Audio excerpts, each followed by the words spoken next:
Alors, vous venez de décrocher une entrevue pour l'emploi de vos rêves. Vous êtes prêts.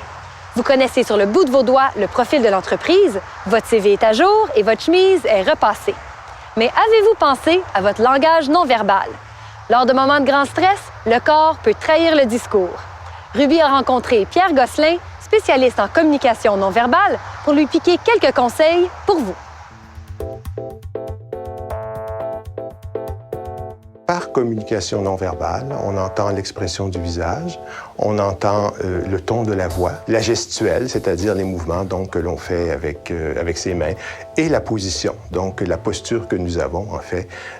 Et ça, ça peut varier selon la situation d'entrevue, selon que vous êtes assis derrière un bureau ou que vous êtes assis sur une chaise un peu à la vue d'un panel, voyez-vous, là, d'entrevue.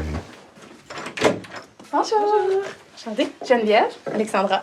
Dans le contexte d'une entrevue pour un emploi, eh bien, je dirais que la première des choses qui va compter, c'est l'état psychologique interne dans lequel on va se trouver. Parce que ça va conditionner dans une certaine mesure ce qu'on va exprimer sur le plan non verbal. Parle-moi de ton expérience avec l'emploi d'aujourd'hui. Lorsqu'une personne se présente en entrevue, je dirais, oui, les premiers moments sont quand même des moments importants puisque, d'une part, en termes de posture, il s'agit d'avoir une posture qui est, voyez-vous, qui est adéquate pour l'emploi. D'autre part aussi, je dirais bien tout le regard, la question du regard. Alors, si on rencontre plusieurs personnes, il va être important de pouvoir, je dirais, regarder les différentes personnes et pas s'attarder simplement à une seule personne qu'on trouve, par exemple, plus sympathique sur le panel d'entrevue.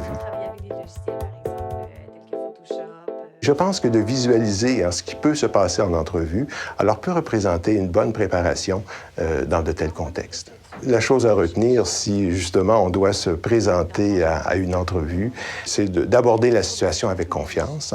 Et ce qui veut dire confiance non seulement sur le plan de les compétences que nous avons, mais aussi confiance sur le plan du type d'entrevue que l'on risque, si vous voulez, d'expérimenter ou de vivre. À savoir que, bien, les gens qui nous rencontrent, en fait, sont à la recherche de compétences et donc ils ne cherchent pas nécessairement à nous trouver des petits défauts. Toutefois, le fait pour une personne de trop penser, voyez-vous, aux conséquences ou à une évaluation négative de soi risque de générer, en fait, une anxiété qui est plus grande que souhaitée puis qui risque d'interférer, voyez-vous, avec le déroulement de l'entrevue.